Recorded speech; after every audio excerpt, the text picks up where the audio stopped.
अब गुरुदेव भगवान वशिष्ठ जी ने आज्ञा दी कि दूल्हा दुल्हन दोनों एक आसन पर आकर बैठ जाएं। किशोरी मैया आकर मेरे प्रभु के पास बैठी। विवाह मंडप में एक आसन पर सीताराम जी को बैठे देख महाराज दशरथ आनंद में डूब गए।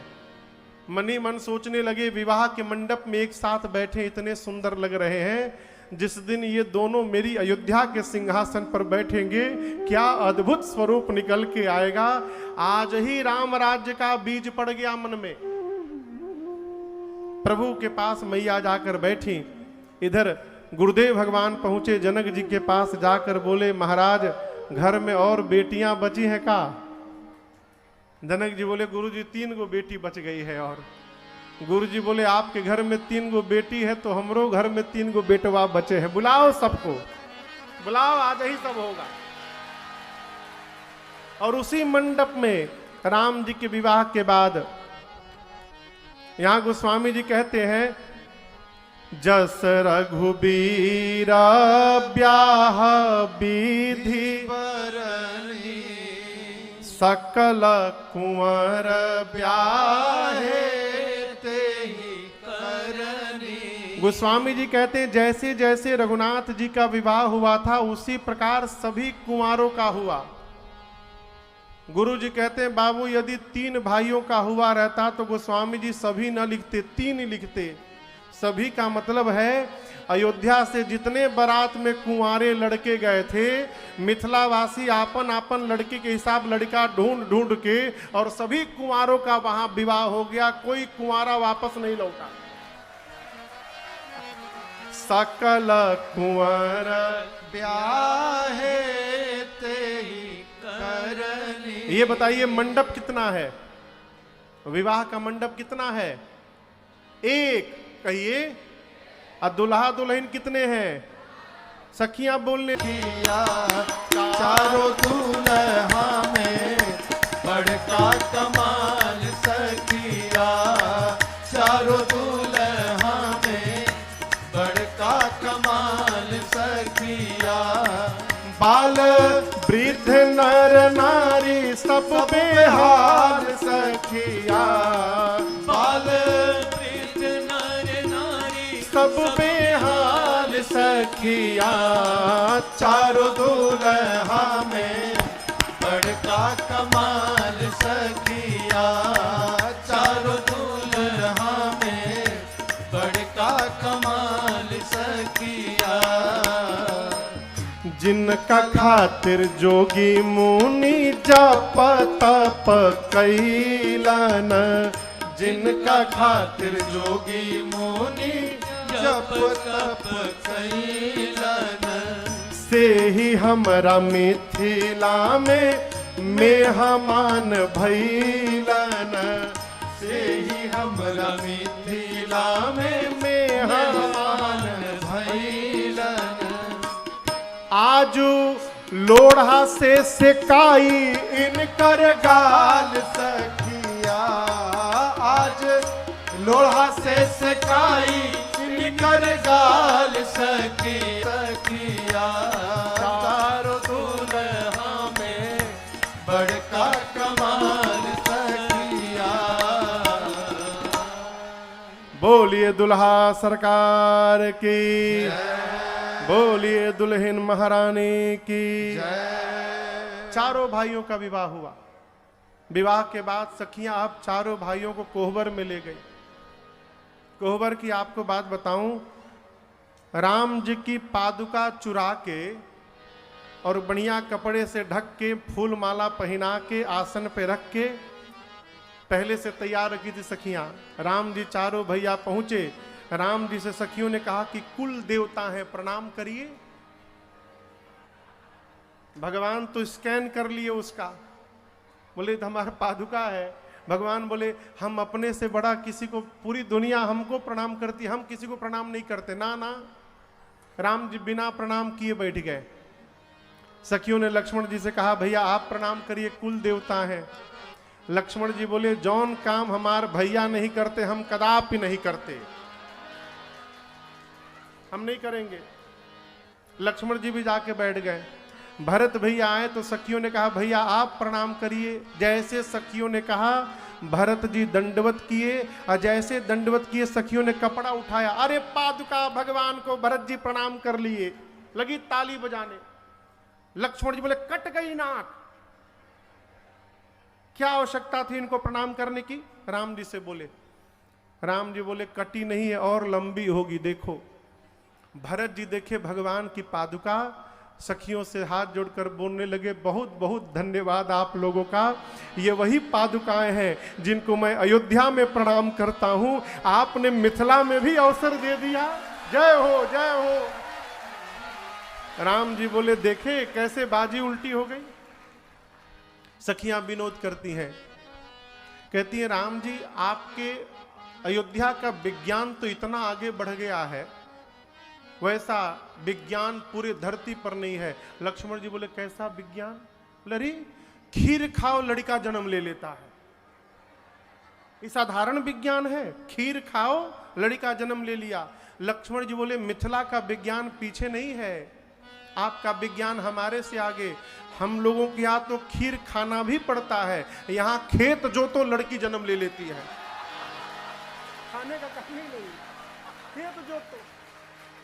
सखियां बोली गोरका बहुत टेढ़ है, इससे बच के रहना है। कोहबर लीला भाई। इसके बाद चारों भाइयों को, दशरथ जी को, गुरुदेव भगवान को सखियां भोजन कराने बैठाती हैं। यहां पर भोजन है, वो लगाओ, कुछ भोग लगाओ। तुलसी दल है, पानी गिलास में, जय जय।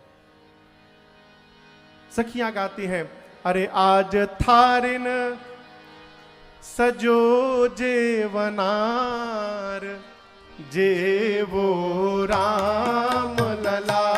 आज थारिन सजो जेवनार, जेवो हम ही कृपा निधि जूठन दीजै, हम कृपा निधि जूठन दीजै, हमको कृपा निधि जूठन दीजै, हमको कृपा निधि जूठन दीजै। दशरथ राजकुमार, जेवो राम लला। आज थारिन सजो जेवनार, जेवो राम लला। रुचि अनुरूप कलेऊ की जय, अनुरूप कलेऊ की जय। रुचि अनुरूप कलेऊ की जय, रुचि अनुरूप कलेऊ की जय। गाँव में मंगल चार, जेवो राम लला। आज थारिन सजो जेवनार, जेवो राम लला। आज थारिन सजो जेवनार, जेवो राम लला। आज थारिन सजो जेवनार, जेवो राम लला। राम जी खा रहे हैं, सखियां लगी गारी देने। जैसे गाली देने लगी लक्ष्मण जी निकाल लिए बाण, मार मार दूंगा, ये गाली दे रही है बाबूजी को। राम जी बोले रखो बाण, जब देखो बाण निकाल लेते हो। अरे भैया दादा परदादा सबको गरिया रही है सब। राम जी बोले अच्छा रुको मैं कुछ करता हूं। भगवान सखियों को देखे मुस्कुरा दिए, और ऐसे मुस्कुराए कि सखियों की मति उल्टी हो गई। अब तक जो सखियां राम जी को गरिया रही थी, अब वो जनक जी को गाली देने लगी। लक्ष्मण जी सुने तो बड़े गदगद भय, बोले जनक जी सुने गाली, हम लोग गाली सुनने का काम थोड़ी किए। एक माई आकर बोली राम जी आप ध्यान से सुन नहीं रहे हैं, हम गाली दे रहे हैं, आप ध्यान से सुनिए। अरे धरि ध्यान सुनो धनुष धारी, ई गारी मिथिला की। श्री रघुवर अवध बिहारी, गारी मिथिला की। बताइए राम जी आपको किसी ने बुलाया, कोई चिट्ठी पत्री गई थी यहां आने के लिए? लक्ष्मण जी बोले गई थी। सखियां बोली हम तो भेजे ही नहीं थे, कहां से चली गई थी? नहीं गई थी, हम लोग बिना चिट्ठी बुलावा कहीं नहीं जाते। सखियों ने कहा आपकी बात का भरोसा नहीं, राम जी बोलेंगे तो हम लोग मानेंगे। लक्ष्मण जी जाके राम जी से बोले भैया हम झूठ बोल दिए हैं, यदि आप सही बोलेंगे तो नाक कट जाएगी, आप बोल दीजिए चिट्ठी गई थी।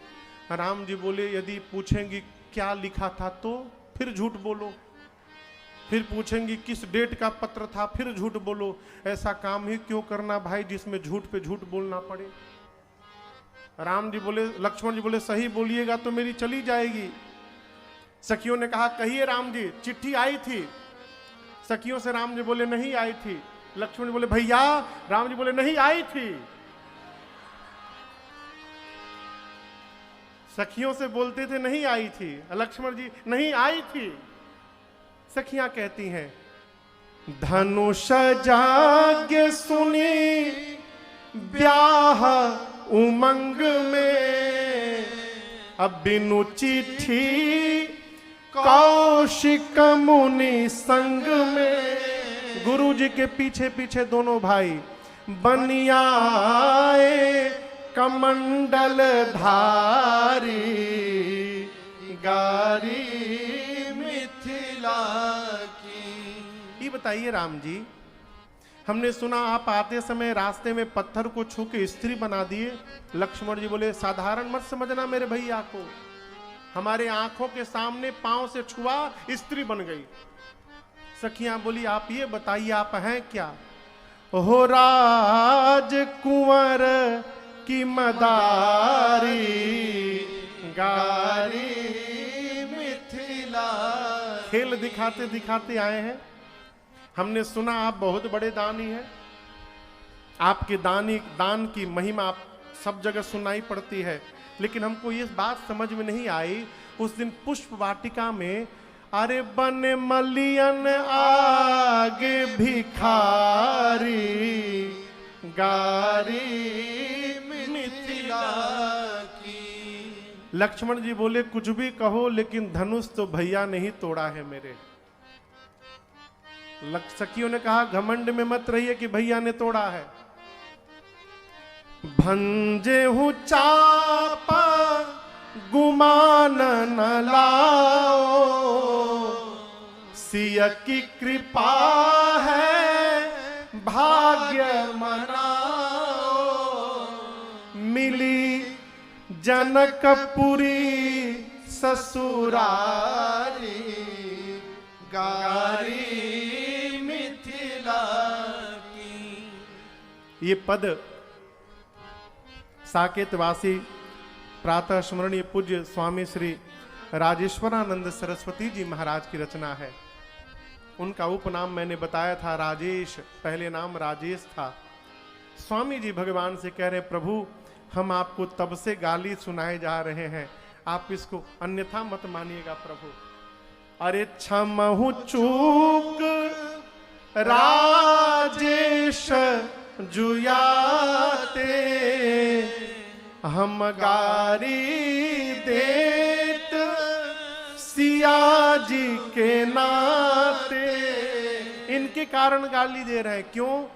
तुम्हारी हम सरहज सारी, गारी मिथिला की। धारी ध्यान सुनो धनुष धारी, गारी मिथिला की। अनेक प्रकार से सखियां भगवान को पद सुनाती हैं, गाली सुनाती हैं।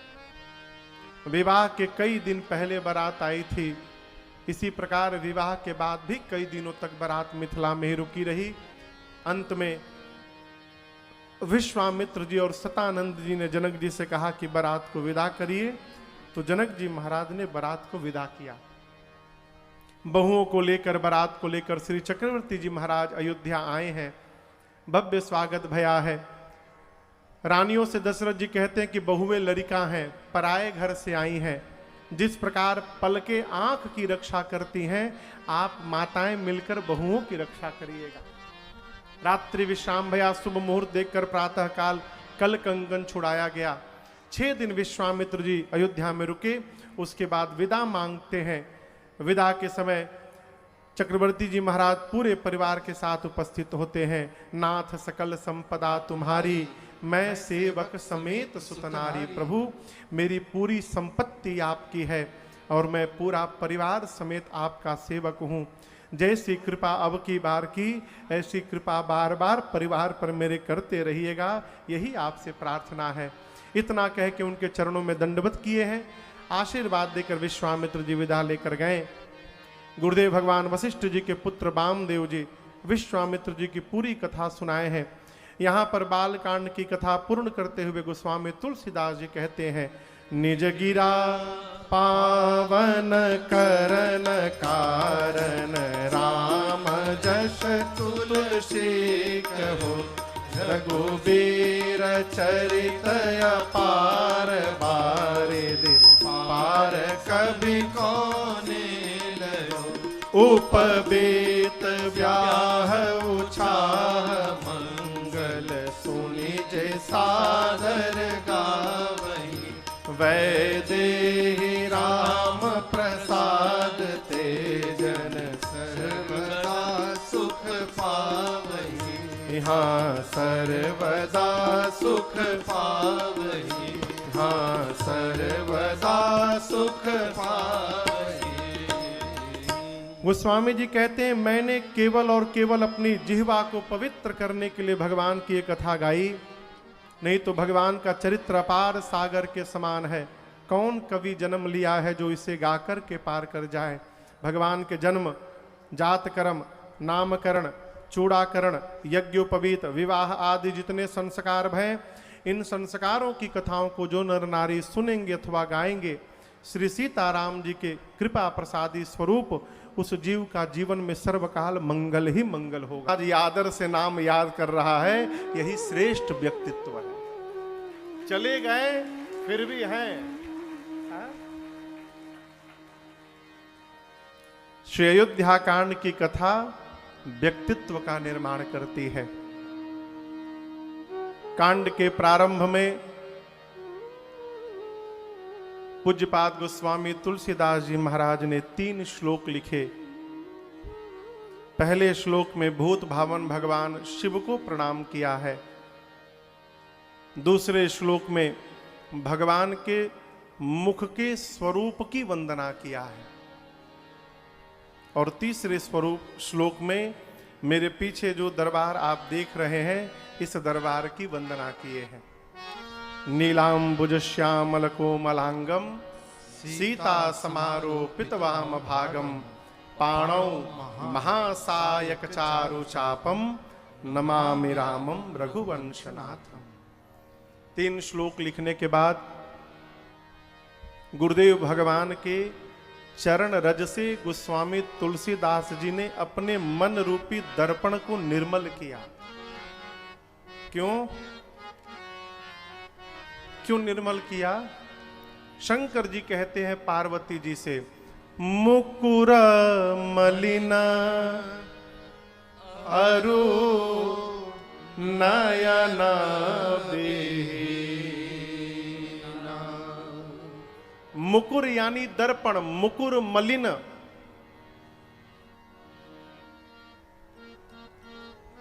जिसके पास आंख है क्या उसको दिखाई दे रहा है? भ्रम से बाहर रहिएगा।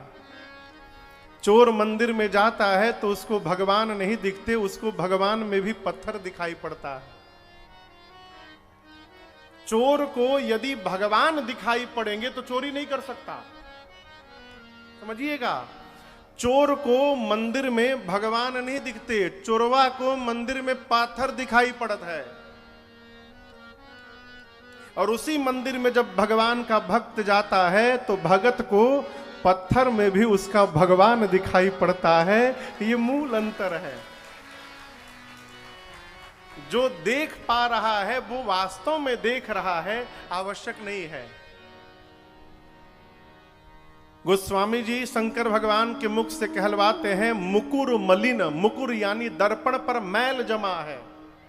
और नयन विहीना, आंख रहते हुए भी जो अंधा बना हुआ है, राम रूप देखई किमि दीना, वो भगवान का स्वरूप कैसे देख पाएगा। इसलिए दर्पण को साफ करना आवश्यक है। दर्पण क्या? मन। अभी आज सवेरे पूजन के बाद एक बाबा आए थे आरती में, उन्होंने एक पर्ची मुझे पकड़ाई। पर्ची में लिखा था, महाराज श्री, प्राण निकलने के बाद तो शरीर जला दिया जाता है, जितनी इंद्रियां हैं ये इंद्रियां भी जल जाती हैं, तो फिर आत्म तत्व के साथ जाता क्या है? मन जाता है। 5 ज्ञानेंद्रियां हैं, 5 कर्म इंद्रियां हैं, ये 10 तो जल जाती हैं, लेकिन 4 विशेष इंद्रियां हैं, मन, बुद्धि, चित्त और अहंकार। इसमें जो मन है ये आत्म तत्व के साथ यात्रा करता है। मन, हमारा मन। इसलिए मन को निर्मल बना के रखिए। मन से हमारे व्यक्तित्व का निर्माण होना है, मन से हमारे भविष्य का निर्माण होना है। देखिए, कोई भी कार्य हम कब करते हैं, कभी सोचा इस विषय में? गोविंद भैया, हम कार्य तब करते हैं जब पहले सोचते हैं। बिना सोचे हम कोई कार्य करने वाले नहीं हैं। किसी को मारना है तो पहले सोचेंगे ना कि अभी जाकर उनको मारूंगा। और सोचते कहां है? कान में। कहां सोचते हैं? मन में। यदि मन शुद्ध हो गया तो विचार शुद्ध हो जाएगा, विचार शुद्ध हो गया तो हमारा व्यवहार शुद्ध हो जाएगा, और व्यवहार शुद्ध हो गया तो समाज में हमारा चरित्र शुद्ध हो जाएगा। ये मन केंद्र में है। मन। ये मन कैसे साफ होगा साहब? बड़ा कठिन है। आदमी घंटों न जाने कौन कौन साबुन लगा के शरीर साफ करता है, फेस वॉश से संतुष्टि नहीं होती तो स्क्रब लेकर रगड़ता है। हमारे एक परिचित इतना रगड़ लिए कि गलवे छिला गया उनका, पूरा फफोला पड़ गया। शरीर तो साफ कर ले रहे हैं, मन का क्या है साहब? प्रातः स्मरणीय पूज्य स्वामी राजेश्वरानंद जी महाराज कहते थे, तन को जल से धुलाना सरल है मगर मन को निर्मल बनाना बड़ी बात है। तन को जल से धुलाना सरल है मगर मन को निर्मल बनाना बड़ी बात है। मन को जल से धुलाना सरल है मगर मन को निर्मल बनाना बड़ी बात है। नहीं, परंतु पूर्ण संयम सहित धर्म की राह पर, पूर्ण संयम सहित धर्म की राह पर जिंदगी को चलाना बड़ी बात है। पूर्ण संयम सहित धर्म की राह पर जिंदगी को चलाना बड़ी बात है। तन को जल से धुलाना सरल है मगर तन को जल से धुलाना सरल है मगर मन को निर्मल बनाना बड़ी बात है। मन को निर्मल बनाना बड़ी बात है। मन को निर्मल बनाना बड़ी बात है। ये बड़ी अद्भुत बात। पूरे संयम सहित धर्म की राह पर जिंदगी को चलाना बड़ी बात है। कैसे संभव है? जब सद्गुरु की कृपा होगी। यहाँ अयोध्या कांड की कथा प्रारंभ करने से पूर्व पूज्यपाद गोस्वामी तुलसीदास जी महाराज ने अपने गुरुदेव भगवान के चरण रज से मन रूपी दर्पण को निर्मल किया। श्री गुरु चरण सरोज रज निज मन मुकुर सुधार। क्यों सुधारी? क्योंकि आगे बरनौ रघुबर विमल जस जो दायक फल चार। आगे रघुबर। अब यहां दर्शन करिएगा, अयोध्या कांड में राम जी से अधिक भरत जी की कथा गाई गई है। श्री रामचरितमानस में राम जी के अलावा चरित्र पूज्यपाद गोस्वामी तुलसीदास जी ने गाया तो वो मेरे भरत भैया का चरित्र गाया। और आपसे निवेदन करूं, पूरे संसार में भरत जी के चरित्र को यदि ठीक से कोई जानता है तो वो केवल एक व्यक्ति है। आपको पता है वो व्यक्ति कौन है? कौन? राम जी।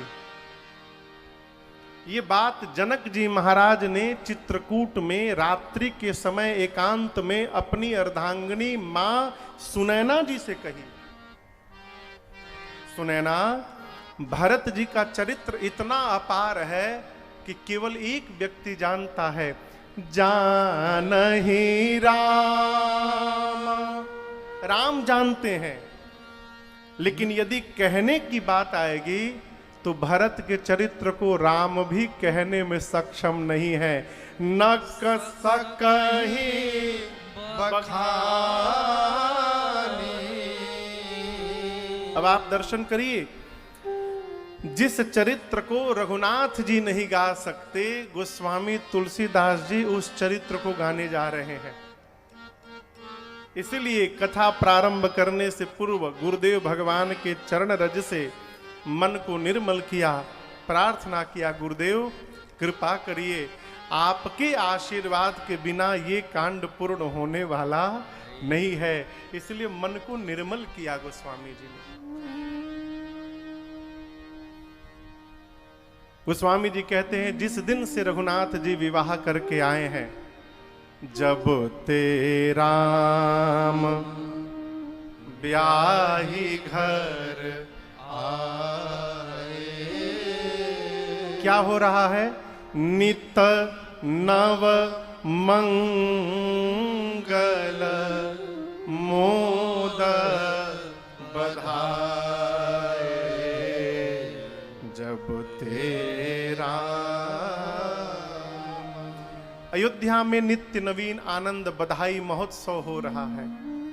और ये उत्सव कितने दिनों तक चला पता है? 11 वर्षों तक। कितने दिनों तक? 11 वर्ष। भगवान विवाह करके आए, विवाह के 11 वर्ष बीत गए, ये आनंद महोत्सव चल रहा है।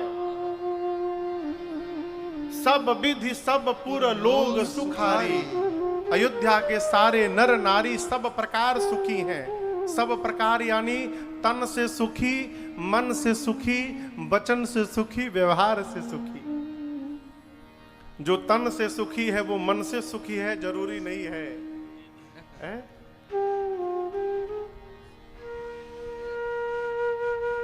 साधन इकट्ठा करके ऐश्वर्य तो दिखा सकते हैं, लेकिन क्या उस साधन से भीतर सुख मिल रहा है? भ्रम से बाहर रहिएगा। अंतरात्मा की प्रसन्नता, अंतरात्मा के सुख का बाह्य जगत के ऐश्वर्य से कोई लेना देना नहीं है। एसी लगाने के बाद कमरे में हम आराम से सोएंगे, भ्रम से बाहर रहिएगा। मार दी ठंडा, घुटना में दर्द शुरू हो जाएगी। एक तो जितने लोग एसी लगाए हैं 24 पर सेट करके टेम्परेचर, और रिमोट को फेंक दीजिए नदी में। 24 के नीचे एसी चला के सोना यानी बीमारी को न्योता देना है। मैं नहीं बोल रहा हूं, डॉक्टर बोलते हैं कि महाराज 24 पे सेट करिए, रिमोट फेंकिए गंगा जी में, कोई बदले ना उसको।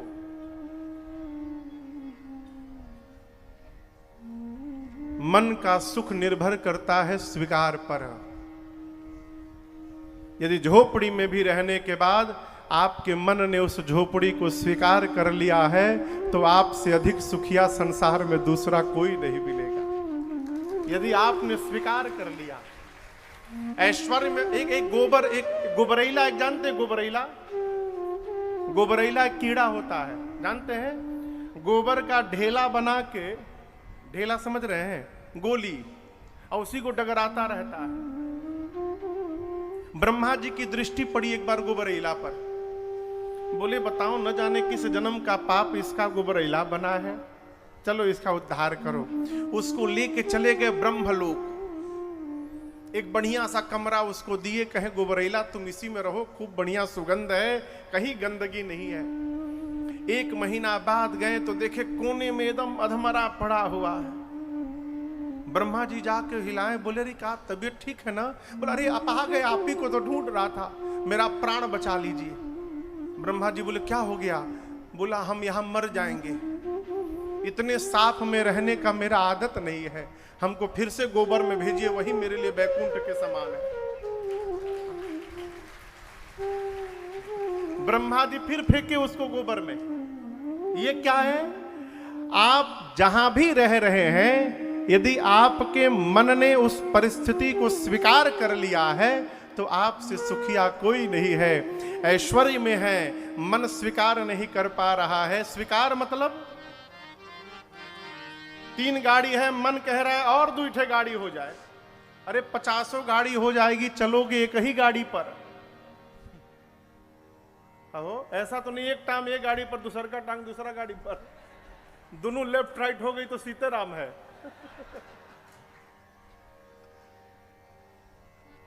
मन स्वीकार कर रहा है कि नहीं?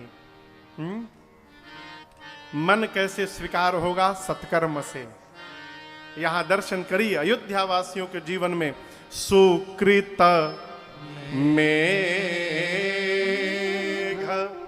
बरसहि सुख अयोध्या वासियों के जीवन के सुकृत यानी सुंदर कर्म बादल बनके और उनके ऊपर सुख की वर्षा करते हैं। हमारी ओर एक कहावत है कि अपने मुअला पे स्वर्गों के पता चलत है। स्वर्ग का आनंद लेना है तो उसके लिए स्वयं को मरना पड़ेगा, दूसरा कोई मर जाए तो स्वर्ग का आनंद मिलने वाला नहीं है। कहने का अर्थ है बिना स्वयं कर्म किए हमको दूसरे का कर्म सुखी कर नहीं करने वाला है। यदि अपने को सुखी करना चाहते हैं तो अपने कर्म पर भरोसा रखिए, स्वयं के। जब तक स्वयं के द्वारा कर्म नहीं होगा, कर्म में कौन सा कर्म? तो सत्कर्म। यदि सत्कर्म हमारे द्वारा नहीं हो रहा है तो हमको संसार की कोई ताकत सुखी करने वाली नहीं है। अरे आपको सीधी बात बतावें, जो आदमी भोजन नहीं बनाता है, विपत्ति बस समस्या बस यदि बनाना पड़े और रोटी बनावे और बांग्लादेश का नक्शा बन जाता है, उसके बाद भी उसको गोले दिखाई पड़त है। अपने हाथ से बनाई हुई सब्जी में जो स्वाद आता है। अभी कोरोना में पहले फेज में 3 महीना हम लोग कलकत्ता छोड़ के गांव जाके रुक गए, तो कलकत्ता में फैक्ट्री भी थी। 2 महीने बाद फैक्ट्रियां धीरे धीरे चालू हुई तो बड़के भैया और हम 2 लोग गांव में, सबको बिने उन्हें सब लोग गांव में थे, पूरा परिवार। हम बड़के भैया हम लोग गाड़ी लेके चले गए कलकत्ता पे। अब घरे चले गए तो भोजन कौन बनाएगा? तो शाम को 5 बजे से मैं शुरू हो जाता था, सब्जी काटना, मसाला निकालना, और यूट्यूब में देख देख के खूब बढ़िया बढ़िया सब्जी बनाते थे। 10-12 दिन का नहीं बनाए, मलाई कोफ्ता हम बनाए, आलू दम, मिक्स वेज, एक दिन पाव भाजी बनाए थे, फोटो रखे हैं प्रमाण के लिए। आपको सही बताऊं, इतना बढ़िया टेस्ट लगता था। अब घरवा फोन करके बतावे तो कोई मानने को तैयार नहीं। तो एक दिन एक रिश्तेदार को बुला के जबरदस्ती खिलवाएं कि भाई आप खाइए और गवाही दीजिएगा कि नहीं अच्छा बना था। कहने का अर्थ है अपने द्वारा जब प्रयास करके कुछ प्राप्त होता है तो जीवन में उसके दर्द का पता चलता है और उसके मोल का पता चलता है। जब अपने द्वारा होता है, रोज घर में भोजन मिलता है तो हम तो कमी ही निकालते हैं, अपने द्वारा बनाने पर कोई कमी निकालने वाला नहीं है। परिणाम क्या कथा कहती है? सुकृत मेघ बरसहि सुख बारी। मनुष्य के द्वारा किया हुआ सत्कर्म ही बादल बन के उसके जीवन में सुख की वर्षा करता है। अयोध्यावासी आनंद में है। पूरी प्रजा भगवान शंकर से दिन रात एक ही प्रार्थना करती है, हे बाबा आप ऐसा कुछ करिए, आप अछत युवराज पद रामहि देउ नरे। महाराज अपने जीते जी राम जी को युवराज पद पर आसीन कर दें। शंकर जी आप यही करिए। एक दिन श्री चक्रवर्ती जी महाराज अपनी सभा में बैठे थे। सभा के सारे सदस्य लोग महाराज की प्रशंसा करते हैं। त्रिभुवन तीनी काल जग माही, त्रिभुवन तीनी काल जग माही, भोरे भाग दशरथ समनाही, भोरे भाग दशरथ समनाही, मंगल मूल राम सुत जासो, मंगल मूल राम सुत जासो, जो कछु कहे थोर सब तासो, जो कछु कहे थोर सब तासो, राय सुभाय मुकुर कर लीना, राय सुभाय मुकुर कर लीना, बदन बिलो की मुकुट सम कीन्हा, बदन बिलो की मुकुट सम कीन्हा, बदन बिलो की मुकुट सम कीन्हा। सभा के लोग महाराज से क्या कहने लगे? तीनों लोक तीनों काल में महाराज आप जैसा सौभाग्यशाली दूसरा कोई नहीं है। क्यों? मंगल के मूल राम जिसके घर में पुत्र बन करके आ गए हो, उस महाराज के सौभाग्य के बारे में कोई क्या बताएगा? पूरी सभा महाराज की प्रशंसा करने लगी। चक्रवर्ती जी सुने तो हाथ में दर्पण ले लिया। अब यहां एक बात विशेष अर्थ समझिएगा। महाराज ने हाथ में दर्पण लिया, इसका मतलब एक अर्थ है कि शीशा नहीं ले लिया, उन्होंने अपने जीवन के दर्पण को हाथ में लिया।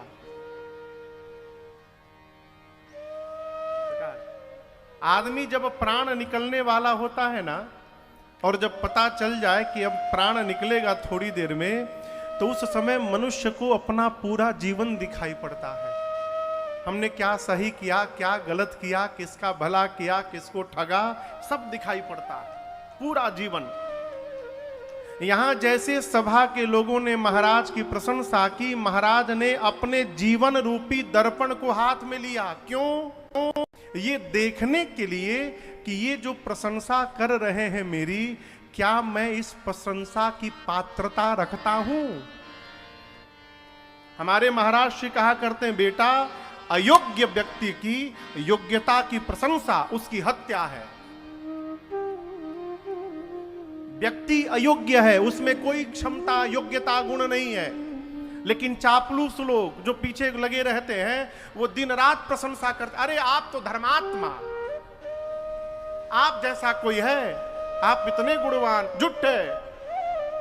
अयोग्य व्यक्ति की ये जो योग्यता की प्रशंसा हो रही है, यही प्रशंसा उस व्यक्ति को समाप्त करने के लिए पर्याप्त है। इसी से वो समाप्त हो जाएगा। ये प्रसंग कहता है जीवन में जब प्रशंसा होने लगे तो अपने भीतर झांक कर देखिए, क्या मैं वास्तव में इस प्रशंसा का अधिकारी हूं? यदि अधिकारी हूं तो कोई बात नहीं, और यदि अधिकारी नहीं हूं तो इस प्रकार की प्रशंसा करने वाले लोगों से दूरी बनाइए। क्यों? ये समाप्त कर देंगे आपको। भैया हमारे एक पूज्य महाराज श्री के परिकर है,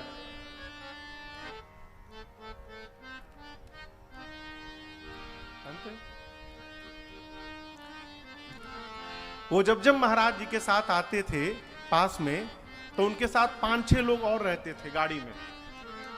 कोई तौलिया पकड़ा है, कोई पान का डिबिया पकड़ा है उनका, जब बोले पान तो खोल के जी जी पान लीजिए। कोई चश्मा का खोली पकड़ा है, कोई पान का पैकेट पकड़ा है, 4-5 लोग। अब उन लोगों का कोई काम नहीं, जैसे वो कुछ बोले, क्या बोले हैं आप, ऐसा तो आज तक किसी ने नहीं बोला। हम मुझे बड़ा अटपटा लगे। तो एक दिन मैंने पूज्य महाराज श्री से पूछा, सरकार ये जो इनके साथ ये 4-5 लोग आते हैं, ये इनका काम क्या है? तो महाराज श्री बोले, बाबू ये ठेलुआ हैं। हमने कहा ठेलुआ मतलब? तो बोले कि भगवान कई तेज घोड़ों के साथ 5 गधों को बांध देते हैं। ये गधे मिल के उस घोड़े को पकड़े रहते हैं, और वो घोड़ा का विकास रुक जाता है, उसको जहां पहुंचना रहता है, इन घोड़ों के कारण वो फंस के वो भी फंसा रह जाता है। जीवन में आगे बढ़ना है तो ये वाह वाह करने वाले ठेलुओं से अपने आप को बचाइए। ये जो हर बात में झूठी प्रशंसा करते हैं, इनसे अपने आप को बचाइए। अगर नहीं बचाएंगे तो ये आपको समाप्त करने के लिए पर्याप्त हैं, और किसी की आवश्यकता नहीं है। मुझे बहुत पहले की बात बताऊं, लखनऊ में हम लोग बैठे थे, यूपी चुनाव था। एक विधायकी लड़ने वाले प्रत्याशी, अभी टिकट नहीं मिला था उनको, अभी टिकट नहीं मिला था, अपने विधायक मान लिए थे कि हम लड़ेंगे। 4-5 लोगों के साथ महाराज जी के पास आए, कमरे में मैं भी बैठा था। परिचय दिए कि महाराज श्री अमुक स्थान से मैं आने वाले चुनाव में खड़ा होने वाला हूं इलेक्शन में। तो जो संगमा थे वो हरबती में, विधायक जी गए थे वहां पर, विधायक जी आए थे वहां पर। अभी वो लड़े नहीं, टिकट मिला नहीं, तब तक विधायक जी बन गए। तो महाराज श्री उनको बोले कि इन लोगों को तनिक बाहर भेजिए, आपसे कुछ अकेले बात करना है। तो जब चले गए तो महाराज श्री ने कहा कि ये कौन है साथ में? बोले हमारे कार्यकर्ता हैं, इन्हीं लोगों के भरोसे आप इलेक्शन में खड़े हो रहे हैं। जी महाराज, ऐसे ही कार्यकर्ता। तो महाराज जी बोले फिर यही आपको हरवाएंगे, यही हरवाने के लिए पर्याप्त हैं। जो अभी इलेक्शन में टिकट नहीं मिला, उसके पहले ही आपको विधायक बना डाले हैं, तो आप प्रयास ही नहीं करेंगे, आप तो विधायक बन गए। ये बात बड़ी गूढ़ बात। जीवन में जो मुंह देखी प्रशंसा करे, उससे अपने आप को बचाइए। यहां प्रसंग दर्शन करिए। सभा में लोगों ने चक्रवर्ती जी की प्रशंसा की, महाराज ने जीवन रूपी दर्पण को हाथ में लिया, गूढ़ बात, और देखने लगे कि मेरे भीतर इसकी पात्रता है कि नहीं है। व्यवहारिक दृष्टिकोण में महाराज को ऐसा लगा कि सर पे जो मुकुट है वो टेढ़ा हो गया है। जीवन में बुद्धिमान व्यक्ति अपनी आंखों के साथ अपने मन को भी खोल के रखता है। मन खुला रहता है तो सोच खुला रहता है। क्यों? अब यहां जैसे ठाकुर जी को मैंने एक कथा में माला यहां पर अर्पण की, 2 बार ठाकुर जी की माला नीचे गिर गई आधे घंटा के अंदर। एक बार गिरी तो मैंने रख दिया, फिर फिर आधे घंटे में माला गिर गई। माला उतार के मैंने साइड में रख दिया। क्यों? ठाकुर जी कहना चाहते हैं आज माला पहनने का मन नहीं है, बाहर करो। ये चेतना। ठाकुर जी को घर में आप श्रृंगार कर रहे हैं, मुकुट यदि गिर रहा है, इसका मतलब भगवान कहना चाहते हैं आज मुकुट पहनने का मन नहीं है, खाली माथा रहने दो थोड़ी देर। आदमी गोंद लेके चिपकाता है, अब गिरा के दिखाओ। इसको समझने का प्रयास करिए। प्रकृति हमको हर क्षण संकेत देती है, उसमें जो गुरु की शरण में रहकर अपनी चेतना को जागृत कर लेता है वो प्रकृति के संकेत को समझ जाता है। महाराज ने हाथ में दर्पण लिया मुकुट को टेढ़ा देखकर सीधा करने के लिए, और जैसे सीधा किया दृष्टि गई कान के पास के केश पर। क्या दिखाई पड़ा? श्रावण समीप भय शीत केसा।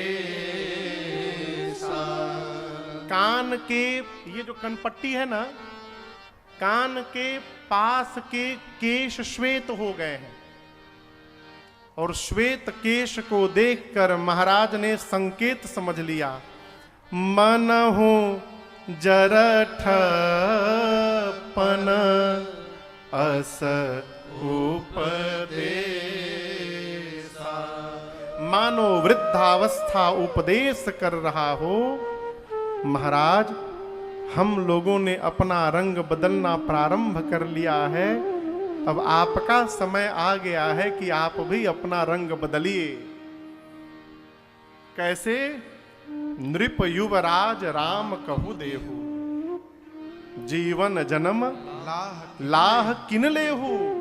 राम को युवराज बनाइए, उत्तरदायित्व से अपने को मुक्त करिए। जीवन में कुछ छूटता नहीं है, छोड़ना पड़ता है। ये बतिया समझ में आ रही है? छूटने वाला नहीं है, छोड़ना पड़ता है। जैसे महाराज के मन में भाव आया, श्री चक्रवर्ती जी महाराज दौड़ कर गए, रानियों के पास नहीं गए, अपने गुरुदेव भगवान की शरण में गए। जीवन में एक सत्ता ऐसी बना के रखिए जहां दुविधा पड़ने पर आप जाकर उनसे राय ले सके, उनसे मार्गदर्शन ले सके। ऐसी कोई सत्ता होनी चाहिए। श्री चक्रवर्ती जी महाराज गुरुदेव भगवान के पास गए, दंडवत करके कहा, गुरुदेव मेरे राम सब प्रकार से अब लायक हो गए हैं, मैं चाहता हूं आप ऐसा कोई मुहूर्त बतावें जिस मुहूर्त पर मैं राम का अभिषेक कर सकूं। वृद्धावस्था है, क्या पता कल ये शरीर मेरा रहे न रहे, क्या भरोसा। इसलिए गुरुदेव कृपा करके आप मुहूर्त बताइए, किस मुहूर्त में मैं राम का अभिषेक करूं। चक्रवर्ती जी की बात सुनकर गुरुदेव भगवान मुस्कुराए और कहे, राजन आपको पता है कि आपके राम कौन है? महाराज बोले कि हमारे पुत्र हैं। बोले पुत्र तो बाद में है, उसके पहले क्या है आपको पता है?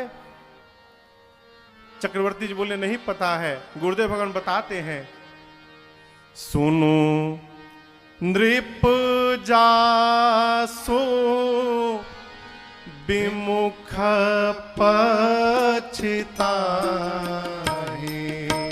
सोनो नृप जासो विमुख पछिताहि। जासो भजन बिनु जरनी न जाहि। जासो भजन बिनु जरनी न जाहि। भयऊ तुम्हारा तनय सोई स्वामी। भयऊ तुम्हारा तनय सोई भयऊ तुम्हारा तनय सोई स्वामी भयऊ तुम्हारा तनय सोई स्वामी रामा पुनीता प्रेमयानुगामी रामा पुनीता प्रेमयानुगामी राम पुनीता प्रेमयानुगामी राम पुनीता प्रेमयानुगामी।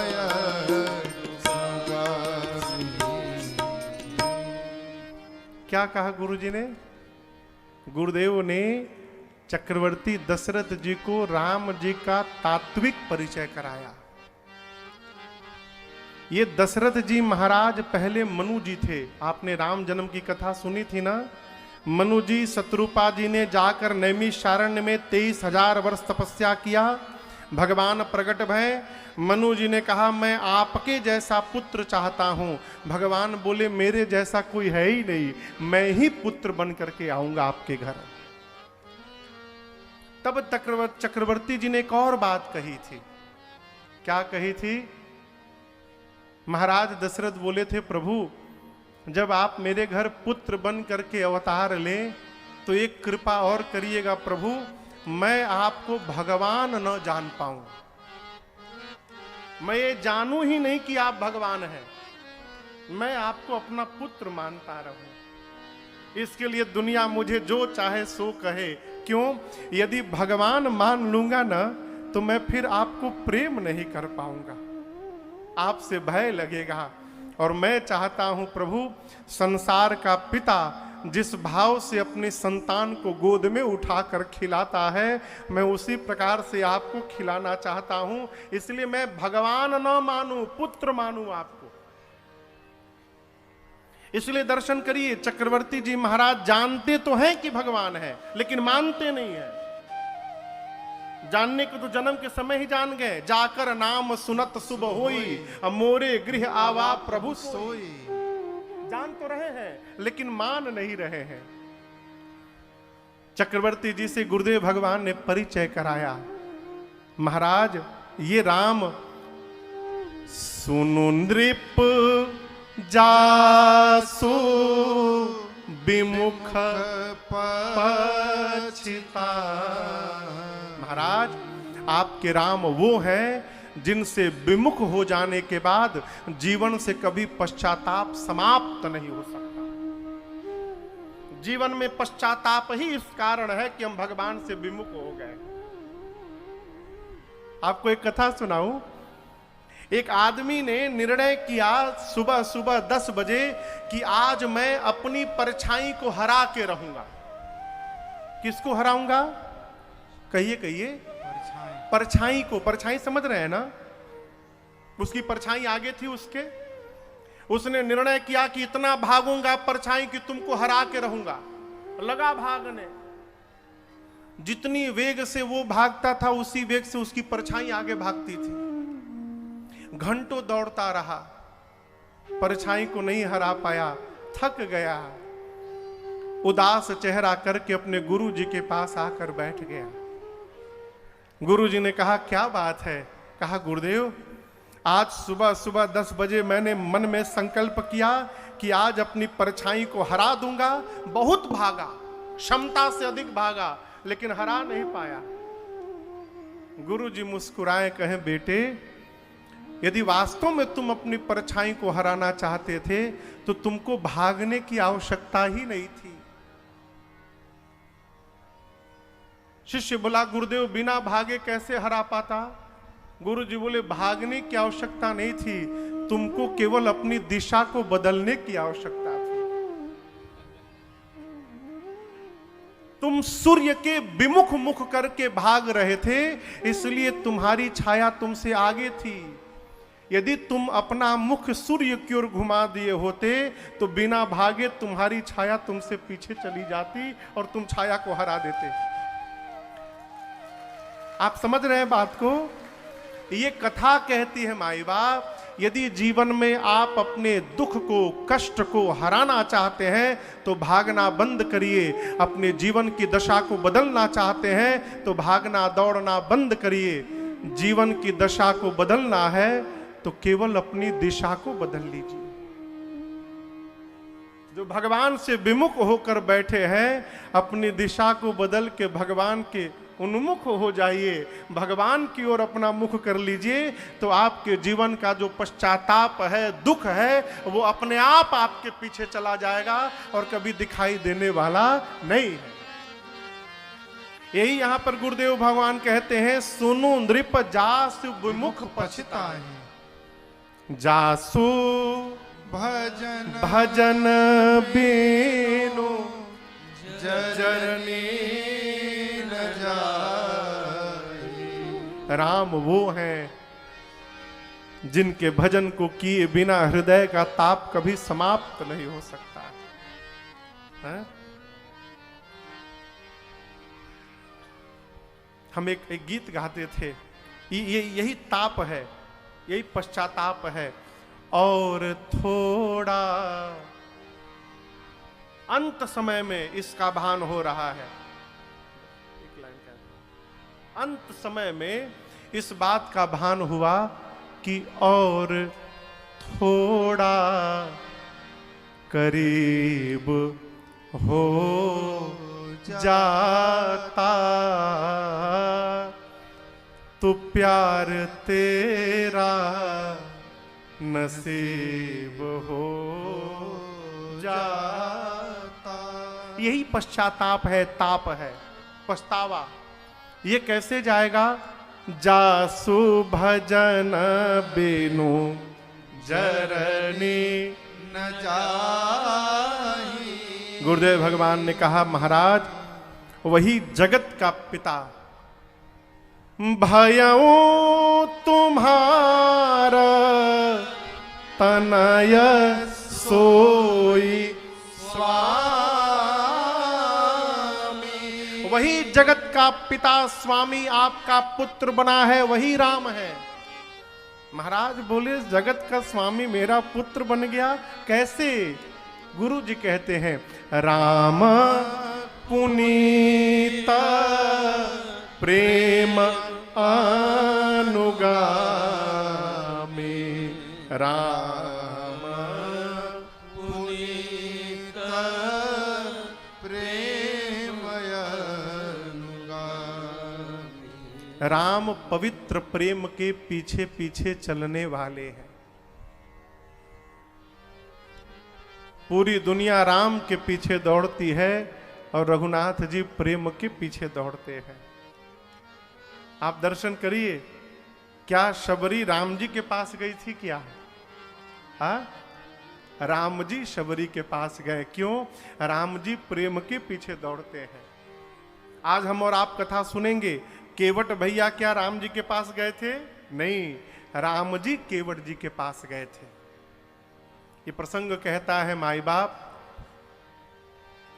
यदि प्रेम होगा ना हमारे और आपके जीवन में, तो कहियो दर्शन दी है हो हमनियों के राम, कहियो दर्शन दी है हो हमनियों के राम। गुरुदेव भगवान ने महाराज को समझाया और कहा, महाराज राम से मुहूर्त है, मुहूर्त से राम नहीं है।